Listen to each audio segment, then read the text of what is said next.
देखिएगा, ये second chapter है, समझे ना। ये जो है सेकंड चैप्टर है, यानी दूसरा चैप्टर है। दो चर वाले रैखिक समीकरण युग्म। युग्म मतलब समझते हैं नहीं? यहाँ इंग्लिश में pair of linear equation in two variables है, यानी इसका मतलब है युग्म का मतलब होता है पेयर, समझे ना। पेयर का मतलब होता है जोड़ा। जैसे जोड़ा कबूतर, एगो के पेयर बोलेंगे, दो गो कबूतर अगर है तो जोड़ा बोलेंगे नहीं। अगर मान लीजिए कि मुर्गी पालने वाला जो लाता है तो एगो मुर्गा एगो मुर्गी लाएगा, समझे ना, मतलब एक पेयर लाएगा, उसको एक पेयर। चप्पल जो होता है क्या पेयर में होता है कि एगो हम लोग पहनते हैं पेयर में। पेयर का मतलब दो गो, समझे ना। कभी भी पेयर का अर्थ होता है कि डबल, एक साथ जो एक किस्म का एक ही, मतलब अब डबल का मतलब क्या हुआ, एगो चप्पल एगो जूता एक पेयर कहलाएगा नहीं ना। एक चीज होना चाहिए, एक चीज होगा उसको हम लोग क्या बोलेंगे कि पेयर बोलेंगे। जैसे दोनों कबूतर होना चाहिए या दोनों के दोनों मुर्गा होना चाहिए, मुर्गी होना चाहिए। बात समझे? मुर्गी का मतलब ये मन समझिए, एक जात है ना, मुर्गा मुर्गी दोनों होगा। लेकिन चप्पल भी होगा, ऐसा नहीं कि एगो गाय एगो बकरी कहिएगा कि एक पेयर नहीं हो गया, नहीं, उसको नहीं, वो डिफरेंट पेयर है वो। तो यहाँ देखिएगा कि दो चर वाले रैखिक समय, दो चर कहने का मतलब है कि दो वेरिएबल। वेरिएबल क्या होता है जानते हैं? वेरिएबल्स यानी आप लोग एक्स वाई जेड etc, इस तरह को इसको हम लोग वेरिएबल बोलते हैं, जिसको हम लोग क्या बोलेंगे? चर ना। अब अल्फाबेट में कांस्टेंट भी तो होता है, कांस्टेंट होता है, कोई जरूरी है कि वो वेरिएबल होगा। लेकिन जनरली जो सूचित किया जाता है एक्स वाई जेड को हम लोग चर के लिए सूचित करते हैं, बात समझे। अच्छा, एक कांस्टेंट भी होता है। अब एबीसीडी का ही लेटर है कांस्टेंट, जिसको हम लोग अचर बोलते हैं। क्या बोलते हैं? अचर। अचर क्या होता है? जैसे ए बी सी, बात समझे ना, डी, ये सब जो इस तरह से जो आएगा इसको हम लोग एटी से ये कांस्टेंट होगा। अब कहिए कि एबीसीडी में एक्स वाई जेड वेरिएबल है, कांस्टेंट है। जनरली माना जाता है ये चीज कि एक्स वाई जेड को हम लोग जनरली क्या मान लेते हैं? वेरिएबल, और एबीसी को क्या मानते हैं? कांस्टेंट। कैसे पता चलेगा? अच्छा, एक होता है टर्म। टर्म किसको कहते हैं हम लोग? टर्म, TERM, टर्म्स लिखिएगा, यानी पद।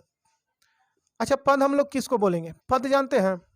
पद का मतलब जिसमें वेरिएबल भी हो और कांस्टेंट भी हो। जैसे ये 2x, ये क्या है? टर्म है। 3y -5z, इस तरह से, चाहे माइनस में हो प्लस में, उससे मतलब नहीं है। एक कांस्टेंट एक वेरिएबल होना चाहिए, उसको हम लोग क्या बोलेंगे? टर्म बोलेंगे। कांस्टेंट का मतलब होता है नंबर, जिसमें x नहीं होता है, नहीं। और वेरिएबल का मतलब एक्स वाई जेड। अब ये देखिएगा, देखिएगा पैर थोड़ा बचा के, नहीं तो हिलेगा डोलेगा।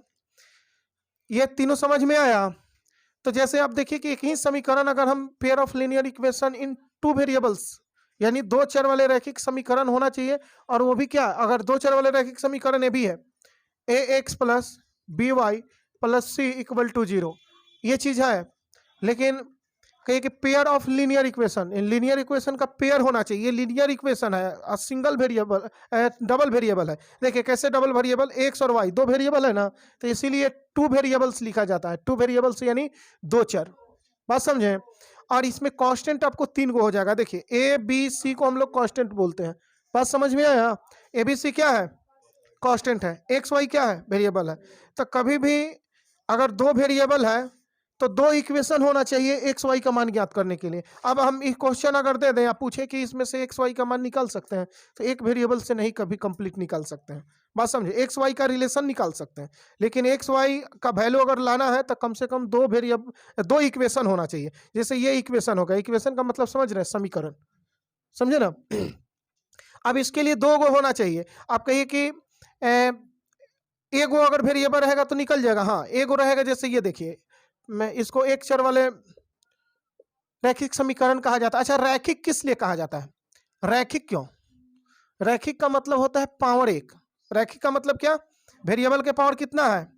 1 1 ना, तो इसलिए रैखिक कहा जाता है। अयुग्म का मतलब समझा ही दिए कि पेयर में होगा, कभी भी समीकरण होगा दो पेयर में होगा। और टू वेरिएबल्स का मतलब होगा कि वेरिएबल दो गो, कोई भी वेरिएबल दो गो होगा। एबीसी आपको कांस्टेंट होगा, जनरली हम लोग एबीसी को कांस्टेंट मानते हैं, यानी अचर पद। अब देखिए यहाँ मान लीजिए कि 2x - 5 इक्वल टू 0, पूछे कि x का वैल्यू निकल जाएगा, तो निकल जाएगा। क्यों निकल जाएगा? कि यहाँ x एक ही वेरिएबल है कि डबल वेरिएबल है? तो एक वेरिएबल हो, एक इक्वेशन हो, वहां से हम x का वैल्यू आराम से निकाल सकते हैं। कैसे? तो यहाँ देखिए 5 को उधर भेजिए तो ये 2x रह गया, 5 उधर जाएगा, बराबर में 5 हो जाएगा। अब x का वैल्यू निकालेंगे तो 2 को नीचे बोलेंगे, यानी ऐसे भी लिख सकते हैं x बराबर 5/2। बात समझे? नहीं समझे? तो अगर एक वेरिएबल हो तो एक ही इक्वेशन से x का वैल्यू, वेरिएबल का वैल्यू निकल जाएगा। लेकिन 2 वेरिएबल हो तो 2 इक्वेशन चाहिए, 3 वेरिएबल हो तो 3 इक्वेशन चाहिए। अब चलिए इसको उतारिएगा, अगर उतारिएगा तो इसको मिटाएंगे, क्लीन करना है इसको। अगर उतारना है तो उतारिए, उतारिए जल्दी।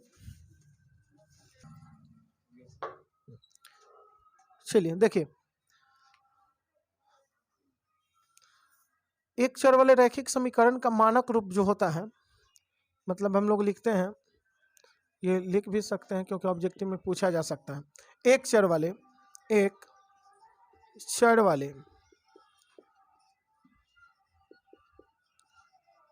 रैखिक समीकरण का मानक रूप ax प्लस by, एक minute, ax plus b equal to 0 होता है जहां a नॉट इक्वल 0, यानी a का वैल्यू 0 नहीं होगा। आप चाहते तो यहाँ ऐसे भी लिख सकते थे, इसको पहले बगल में ऐसे, जहां ऐसे भी लिख सकते थे, जहां a नॉट इक्वल 0 होता है। यानी एक चर वाले रैखिक समीकरण का मानक रूप जो है, एक चर वाले रैखिक समीकरण का मानक रूप, स्टैंडर्ड फॉर्म जिसको बोला जाता है, यानी ax प्लस b होता है। ax प्लस b यानी एक चर है। अब कहीं कैसे, तो एगो एक से ना दिख रहा है कि दो गो दिख रहा है, एक चर है। तो एक चर वाले रैखिक समीकरण का मानक रूप ये होता है, यानी इस तरह का कोई भी, मतलब जैसे एग्जाम्पल हम बतला दे रहे हैं, x भी एक चर वाले एक रैखिक समीकरण है। 2x ए भी, अगर मान लीजिए 2x माइनस 5 दे ले हैं ए भी, या 3x प्लस 4 दिया गया है, या फिर y प्लस 6 दिया गया है। समीकरण होने के लिए इक्वल टू 0 होना जरूरी है। एक मिनट, और समीकरण ये ऐसे लिख दिए हैं जो बहुपद कहला जाएगा, यानी इक्वल टू 0। अच्छा, बहुपद और समीकरण में क्या अंतर है समझ रहे हैं? देखिए, जैसे ये जो y प्लस अगर हम 6 लिख दें तो इसको हम बहुपद कहेंगे, लेकिन बराबर में अगर 0 दे दें तो वो क्या होगा, समीकरण कहा जाएगा। इतना ही अंतर है बस। या मान लीजिए कि z माइनस 3 इक्वल टू 0, या z माइनस 3/2 बराबर 0, तो ये समीकरण है। कौन सा समीकरण? तो एक चर वाला रैखिक समीकरण। एक चर कहने का मतलब है कि कहीं को वेरिएबल दिख रहा है इसमें, और एक चर वाले रैखिक कहने का मतलब है कि पावर जो है, चर जो दिया गया है उसका पावर क्या है, एक है, तो इसलिए उस रैखिक कहेंगे। अगर पावर 2 रहता ना तो द्विघात उसको कहते, नहीं 3 रहता तो त्रिघात कहते, वो तो आगे पढ़ना है ना। तो पहले रैखिक समीकरण का, तो स्टैंडर्ड फॉर्म ये हुआ एक चर वाले का। अगर इसका सोल्यूशन किसी का, अगर मान लीजिए अगर कह दें ऐसा, 2x माइनस, मान लीजिए कि यहाँ 4 दे दिया जाए, इक्वल टू 0 का हल होगा। तो हल क्या होगा, कुछ नहीं करना है, आप 2x माइनस 4 बराबर 0 ये दिया गया है, लिख लीजिए। अब यहाँ देखिए कि 2x, 4 को उधर भेजिए तो 4, x का वैल्यू जब निकालिएगा तो 4 बटा कितना हो जाएगा, 2, यानी नीचे 2, तो कैंसिल कीजिएगा तो x बराबर क्या होगा, 2, तो x का वैल्यू कितना आ गया, 2। तो इसी तरह से अगर एक चर वाले रैखिक समीकरण हो ना, एक चर वाले रैखिक समीकरण, उसको निकाल सकते हैं आराम से। बात समझे ना, उसका सोल्यूशन डायरेक्ट हो सकता है। अब चलिए दो चर वाले हम रैखिक समीकरण की बात करते हैं। एक चर वाला ये तो बेसिक थोड़ा बहुत था, पढ़ना तो मेन 2 ही चर वाला है, इसको मिटा है, नहीं तो उतारना तो उतारिए, उतार लीजिए इसको भी। देखिए अब 2 चर वाले देखेंगे, यानी 2 चर वाले रैखिक समीकरण का सबसे पहले मानक रूप तो दिखाए हैं, लेकिन लिख दे रहे हैं, जरूरी है, यहाँ लिख दे रहे हैं, नोट में लिख लीजिएगा कि 2 चर वाले रैखिक समीकरण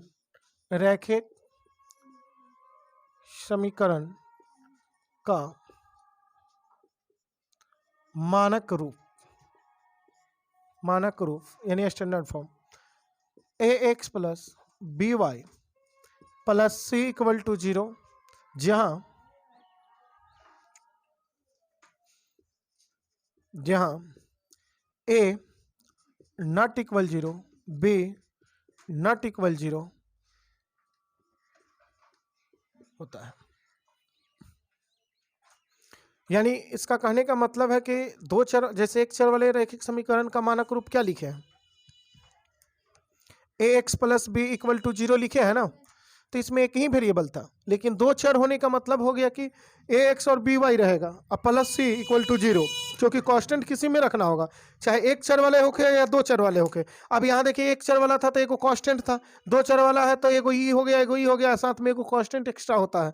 बात समझे, थोड़ा वो कवर उठाइएगा, मार्केट कवर गिर गया है, लाइए देखिए इसमें देखिए कि कहा गया कि अगर रैखिक समीकरण है तो इसका मतलब है कि x का कोफिशिएंट a और y का कोफिशिएंट b यह कभी भी 0 नहीं होगा, दो चर वाला रहेगा, तो a नॉट इक्वल 0 और b नॉट इक्वल 0। अगर वो 0 हो जाए तो फिर वो समीकरण बना कैसे, अगर मान लीजिए कि हम कह दें कि ये 0x प्लस 0y और प्लस 2 ये दो चर वाला रैखिक समीकरण है, तो नहीं, ये दो चर वाला रैखिक समीकरण नहीं है। क्यों नहीं है, क्योंकि इसका मतलब हो गया 0 और इसका भी मतलब हो गया 0 और सिर्फ 2 बचा, तो ये खत्म हो गया, तो ये 2 बराबर 0 थोड़ी समीकरण होगा। वेरिएबल दिखा कहाँ, वेरिएबल है नहीं है, बात समझ में आया। तो इसलिए इसको ए और बी 0 नहीं हो सकता है, अगर 0 हो गया तो वो समीकरण नहीं बना। बात समझे, दो 0 के अलावा कुछ भी हो सकता है, वो माइनस में हो प्लस में हो। हाँ, आप कहीं कि सी हो सकता है, तो सी का कंडीशन लिखा गया है कि सी नॉट इक्वल 0, तो सी 0 हो सकता है। यानी इस रूप में के दो जैसे 2x प्लस 3y बराबर 0 हो सकता है। बात समझे ना, क्योंकि यहाँ सी का वैल्यू क्या है, 0 है, तो सी का वैल्यू 0 हो सकता है। सी का वैल्यू यहाँ कांस्टेंट क्या है, 0 है, कुछ नहीं है तो 0 है, तो सी का वैल्यू 0 आपको हो सकता है। दो चर वाले रैखिक समीकरण में सी का वैल्यू 0 हो सकता है, लेकिन ए और बी का वैल्यू 0 नहीं होगा। अगर 0 हो गया तो वो समीकरण नहीं कहा जाएगा। बात समझे, क्योंकि ऑब्जेक्टिव क्वेश्चन ऐसा आएगा, जब रिविजिंग ऑब्जेक्टिव क्वेश्चन बनाइएगा उस समय पूछेगा कि बताइए कि इसमें से कौन सा दो चर वाले रैखिक समीकरण नहीं है, तो 0 0 भर ले रहेगा, किसी में एगो 0 कर देगा, कौनों में 2 को कह लेगा। बात समझे, तो वो ए और बी 0 नहीं होगा, लेकिन सी 0 हो सकता है, इसीलिए सी को हम कंडीशन यहाँ नहीं दिए हैं। सी का कंडीशन नहीं ना है, खाली ए और बी के लिए कंडीशन दिया गया है, शर्त दिया गया है कि ए 0 नहीं होना चाहिए, बी 0 नहीं होना चाहिए। नॉट इक्वल का मतलब ये होता है कि 0 के बराबर नहीं होना चाहिए। अब देखिए कि ये मानक रूप हो गया, स्टैंडर्ड फॉर्म हो गया। अब देखिए कि इसका हल अगर हमें करना है तो क्या करेंगे।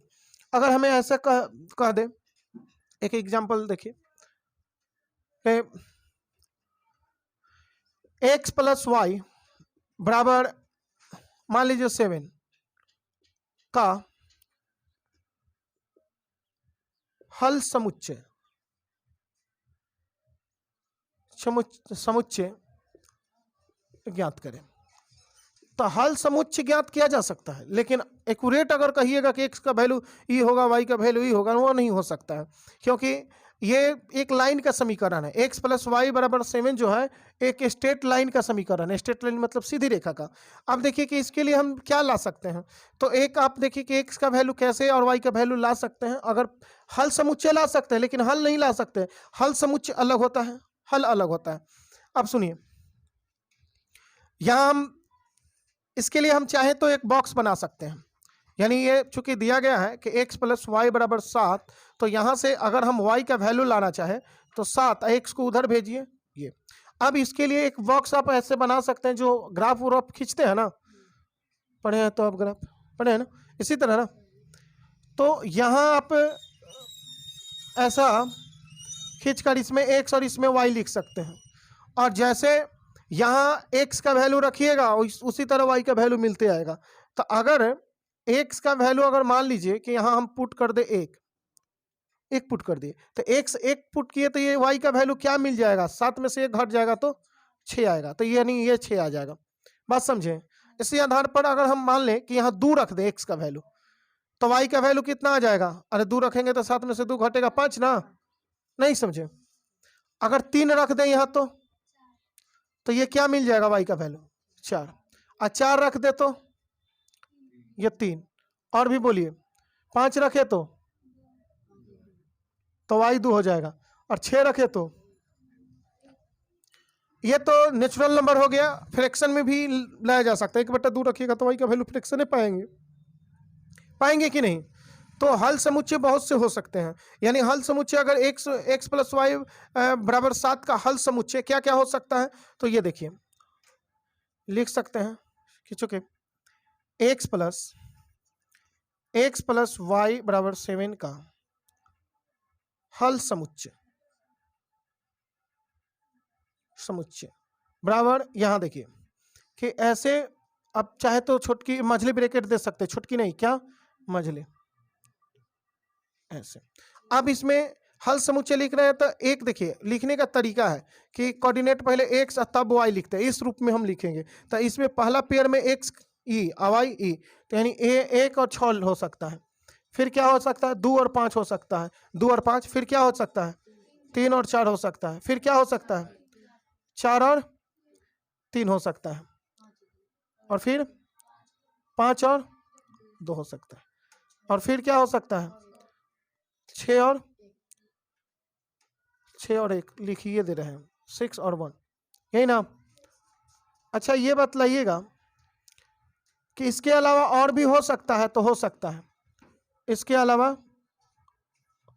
और भी हल समुच्चय हो सकता है, तो इसको हम लोग क्या बोलेंगे, हल समुच्चय। यहाँ दिख रहा है, ये देखिएगा, हाँ नहीं दिख रहा होगा तो घुमा दीजिएगा यहाँ। तो समझ में आया बात, नहीं समझे? हल समुच्चय जो है आपको इन्फिनाइट हो सकता है। कितना इन्फिनाइट, अनगिनत। क्या हम बोल सकते हैं कि एक दो चर वाले रैखिक समीकरण, एक दो चर वाले रैखिक समीकरण, यानी समीकरण कैसा होना, रैखिक समीकरण होना चाहिए, लेकिन 2 वेरिएबल का होना चाहिए, यानी 2 वेरिएबल x और y है ना, तब पेयर ऑफ लीनियर इक्वेशन होना चाहिए। मतलब पेयर अगर नहीं भी दे ले रहे, एगो समीकरण दे ले रहे और उसका हल पूछे, तो हल कितना होगा, अनगिनत। क्या होगा, अनगिनत, अनगिनत, अनगिनत। इसी को हम लोग अपरिमित रूप से अनेक हल इसको लिख सकते हैं, अनेक हल। यानी कई गो हल होगा, एक समीकरण अगर रहे 2 चर वाला और पूछे कि कितने हल हो सकते हैं, तो एगो हो सकता है, एगो नहीं, अनगिनत। उसको और भी निकाल सकते हैं, यही इतना नहीं है। फ्रैक्शन में अगर हम यहाँ रखें ना 1/2, 2/5, 3/7, किसी तरह से कोई भी रखते रहिए, जिंदगी भर निकालते रहिएगा। बात समझे ना, नहीं समझे? यानी हल समुच्चय अभी ही यहाँ 1 2 3 4 5 6 निकाले हैं, लेकिन और भी हो सकता है। तो इसीलिए बोला गया है कि एक चर अगर 2 चर वाला एक समीकरण अगर दिया गया हो, तो उसका हल पूछे कि हल क्या होगा, तो उसका हल अनगिनत होता है या अनेक हल बोल सकते हैं। बात समझ में आया, नहीं समझे? अरे यहाँ x का वैल्यू कुछ रखिए ना, उसके अनुसार y मिलते जाएगा। x का वैल्यू जो इच्छा करे रखिए, y मिलते जाएगा। यानी ये रुक जाएगा, कहीं जाकर रुकेगा नहीं, ये जिंदगी भर निकालते रहिए, ये रुकने वाला नहीं है। बात समझे? अभी तो हम कंप्लीट नंबर रखे हैं, 1 2 3 4 करके रख दिए हैं। आप चाहते तो माइनस में भी रख सकते हैं। मान लीजिए -1 रखेंगे तो ये y का वैल्यू 8 आ जाएगा, होगा कि नहीं? फिर फ्रैक्शन में भी रख सकते थे। अगर मान लीजिए x का वैल्यू हम रख दिए 1/2, तो यहाँ क्या हो जाएगा, ये 7 दूनी 14, 1 15 की घट जाएगा, 7 दूनी 14 में से घटेगा, कितना हो जाएगा, 13/2, 13/2 भी आ गया y का वैल्यू। नहीं समझे? तो जब फ्रैक्शन x का वैल्यू रखना शुरू कीजिएगा तो y का वैल्यू भी फ्रैक्शन मिलना शुरू हो जाएगा, तो इन्फिनाइट हल निकलेगा इसका। इसीलिए इन्फिनाइट कहिए, अनगिनत कहिए, या अपरिमित रूप से अनेक हल होगा। किसका, जब एक समीकरण दिया हो तब। एक समीकरण हो और वो भी कैसा समीकरण हो, 2 वेरिएबल वाला, इसमें देखिए x और y है। बात समझ में आ गया? तो चलिए इसको उतारिए। अब देख रहे हैं 2 गो वाला देखेंगे हम लोग। चलिए अब देखिएगा कि 2 चर वाला रैखिक समीकरण युग्म लेना है। युग्म मतलब जोड़ा समीकरण। तो यानी या ऐसे भी लिख सकते हैं कि 2 चर वाले रैखिक समीकरण का हल करने की कितनी विधियां हैं, तो 2 विधि है। कौन कौन सा, वो पहले देखेंगे। 2 चर वाले रैखिक समीकरण युग्म, रैखिक समीकरण युग्म, समीकरण युग्म, 2 चर वाले रैखिक समीकरण युग्म के हल करने का विधि। कितने विधियां, हल करने का कितने विधि हैं, कितने विधि से हल किया जाता है, का विधि खाली लिख दे रहे हैं, विधि। यानी कहने का मतलब है कि दो चर वाले रैखिक समीकरण युग्म होना चाहिए। क्या होना चाहिए? युग्म, मतलब जोड़ा समीकरण है। तो उसको हल करने का क्या विधि है? जिससे जोड़ा समीकरण समझ रहे हैं ना, यानी जोड़ा समीकरण यहाँ लिख दे रहे हैं।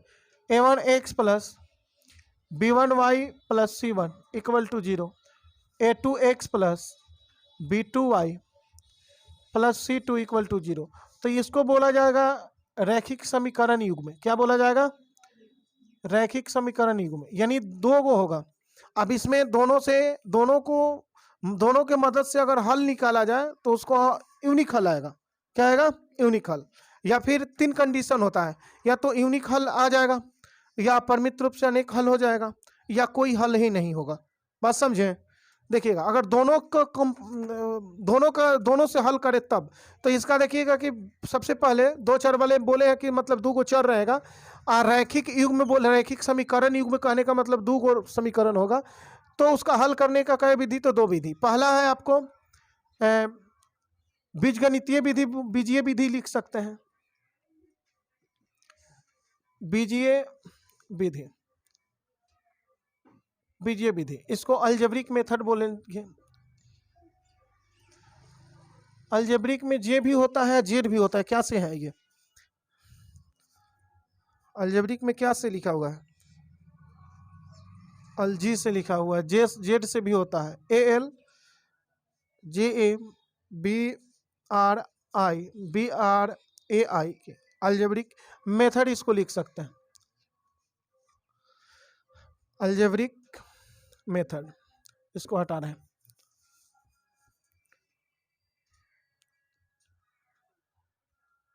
मेथड यानी बीजीय विधि इसको बोल सकते हैं। बात समझे ना? यानी इंग्लिश में अलजेब्रिक मेथड, और दूसरा जो होता है ग्राफीय विधि बोलते हैं, या रेखा चित्र भी लिखा जाता है उसको, ग्राफीय विधि। ग्राफीय विधि यानी ग्राफीय विधि को हम लोग ग्राफिकली मेथड भी बोल सकते हैं। ग्राफिकली मेथड, हाँ, GRAPHI,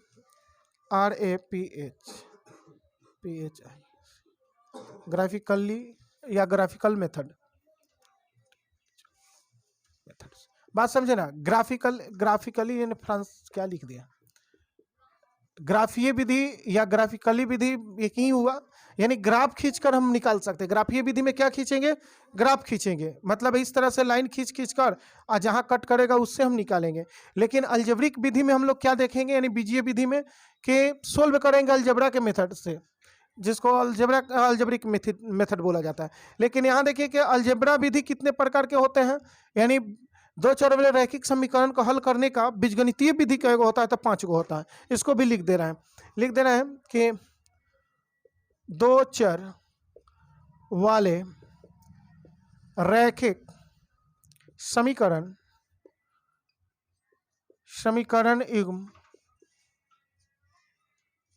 युग्म के हल करने का बीजगणितीय विधि, बीजीय विधि या बीजगणितीय विधि एक ही हुआ, बीजीय विधि। बीजीय विधि का मतलब समझ गए? अलजेब्रिक मेथड नहीं। तो अलजेब्रिक मेथड यहाँ 5 गो होता है। कौन कौन सा? 5 गो। पहला हम लोग लिखेंगे तुलनात्मक विधि, तुलनात्मक विधि। दूसरा हो जाएगा प्रतिस्थापन विधि, प्रतिस्थापन यानी प्रतिस्थापित एक वैल्यू को करना पड़ता है, प्रतिस्थापन विधि। और तीसरा हो जाएगा क्या? लुप्तीकरण। इसका दो गो नाम है, लुप्तीकरण या विलोपन, इसी को कहा जाता है, विलोपन विधि। और चौथा है क्रॉस मल्टीप्लिकेशन मेथड यानी ब्रज गुणन। ब्रज, ज में र लिखे हैं, समझे ना? ज में र, उसका फारसी वाला ज है, व्रज गुणन विधि, गुणन विधि। इसको हम लोग क्रॉस मल्टीप्लिकेशन, अच्छा इंग्लिश वाला भी लिख देंगे ना। तो यहाँ पांचवा है अनुपात, अनुपात निर्णय, निर्णय विधि। ये 5 विधि है। अब सुनिएगा, ये पांचों को इंग्लिश में भी नाम लिख दे रहे हैं। अच्छा, इसको ध्यान रखिएगा, लुप्तीकरण या विलोपन कहने का मतलब है कि किसी किसी बुक में लुप्तीकरण को ही विलोपन विधि के नाम से जाना जाता है, जैसे केसी सिन्हा में शायद विलोपन विधि के नाम से है। बात समझे ना? आपको एनसीईआरटी में किस नाम से है? लुप्तीकरण होगा। मतलब दोनों, लुप्तीकरण चाहे कहे चाहे विलोपन, यानी लुप्त कर देना या बिला देना, एक ही बात हुआ। इसको देखिएगा, तुलनात्मक में तुलना कंपेयर बुक का किया जाता है, तो इसको बाई कंपेयरिंग मेथड भी बोल सकते हैं, बाई कंपेयरिंग, या कंपैरिजन मेथड भी बोलेंगे, या कंपेयरिंग, कंपैरिजन मेथड, मेथड इसको बोलेंगे by substitution method, substitution, TITUTION, substitution method. और इसको क्या बोल रहे हैं? प्रतिस्थापन को सब्स्टिट्यूशन मेथड बोला जाता है। और लुप्तीकरण को होगा एलिमिनेशन मेथड, इसको बोलेंगे बाई एलिमिनेशन मेथड, ELIMINATION,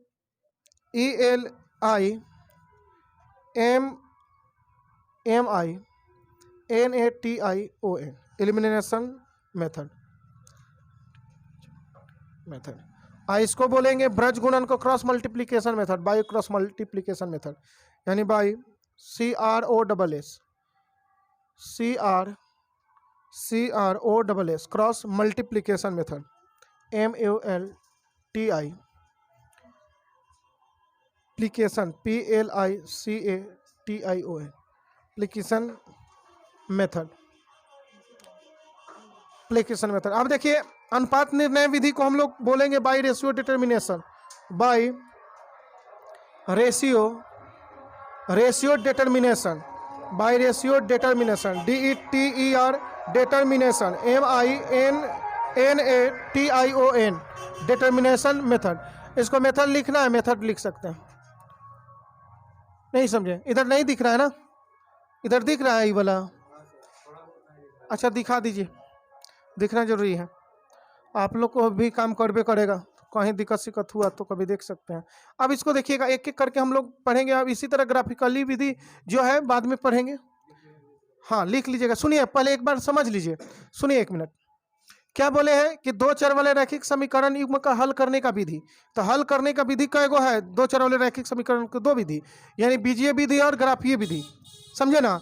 और बीजीय विधि अगर पूछा जाए, बीजीय यानी अलजेब्रिक मेथड कई गो है? तो अलजेब्रिक मेथड 5 गो होता है। तुलनात्मक विधि नहीं, देखिए यहाँ लिख दिए हैं कि दो चर वाले रैखिक समीकरण युग्म का हल करने का बीजीय विधि, बीजीय मतलब अलजेब्रिक मेथड, तो इसमें होता है तुलनात्मक विधि, प्रतिस्थापन विधि, लुप्तीकरण विधि, ब्रजगुणन विधि, अनुपात निर्णय विधि।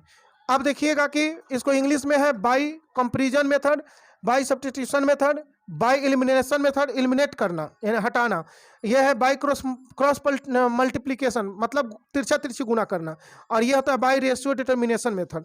तो ये पांचों मेथड हम लोग पढ़ेंगे। लेकिन देखिए, एनसीईआरटी अगर देखा जाए तो एनसीईआरटी में आपको मात्र यही तीनों को पढ़ना है, यानी ये वाला, ये वाला, ये वाला, 2 गो एक्स्ट्रा है। बात समझे ना? 2 गो इसमें एक्स्ट्रा है। ये तुलनात्मक विधि और अनुपात निर्णय विधि एक्स्ट्रा है। लेकिन हम लोग स्टार्ट करेंगे पहले तुलनात्मक विधि से।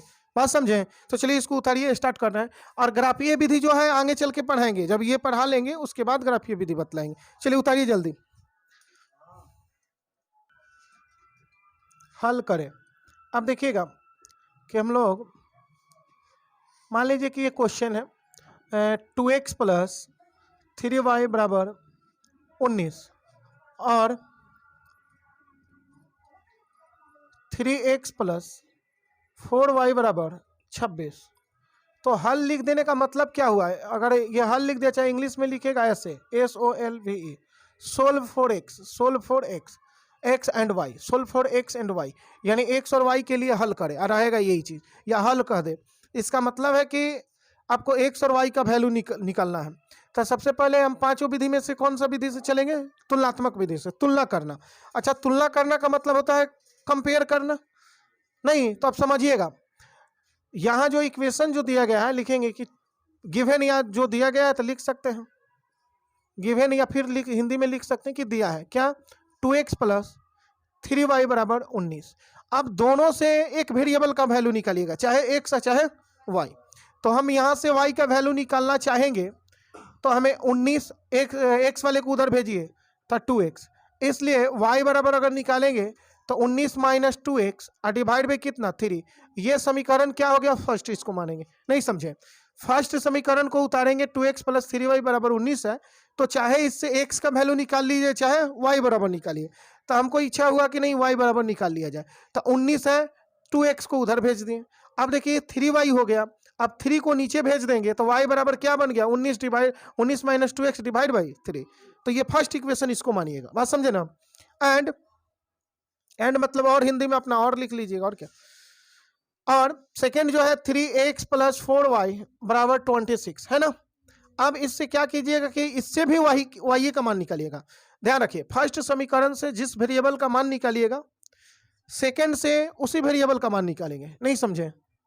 फर्स्ट से किस वेरिएबल का मान निकालें, y का, तो सेकेंड से भी y का मान निकालेंगे। अगर x का निकाल ले रहते तो फर्स्ट से, तो सेकेंड वाला में भी x से निकालते। अब समझिएगा, ये 3x को उधर भेजिए तो 4y, यहाँ 26 माइनस क्या हो जाएगा 3x।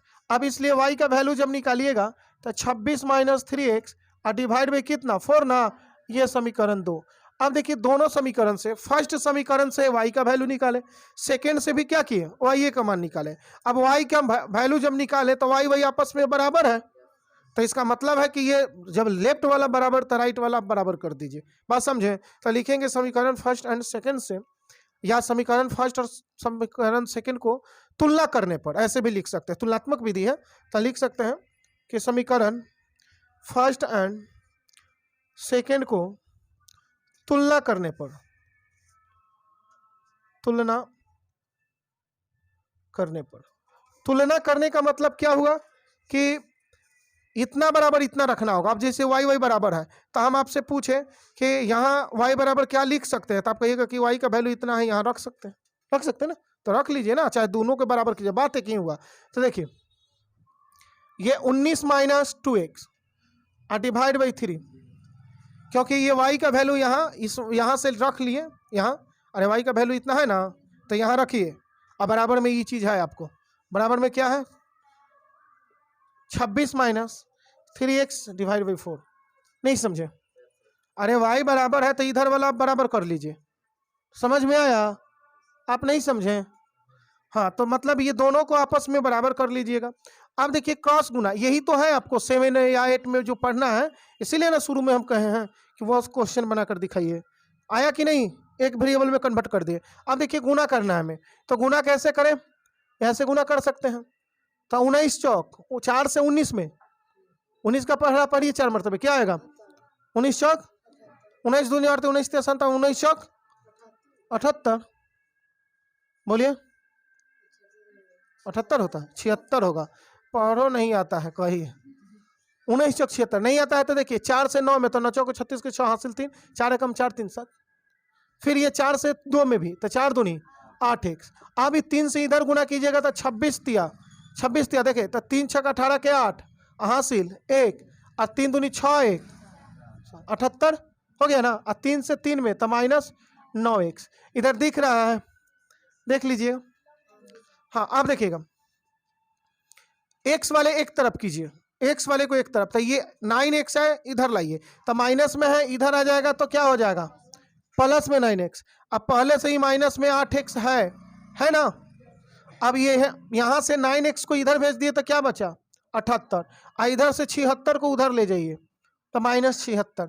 अब क्या होगा 9x में से 8x घटेगा, क्या होगा, इसलिए x बचेगा, क्योंकि 9 को x में से 8 को x घटेगा तो 9 को बेग में से 8 को बेग बेचा गया तो एगो बेगवे ना, बेग इसका नाम मतलब x।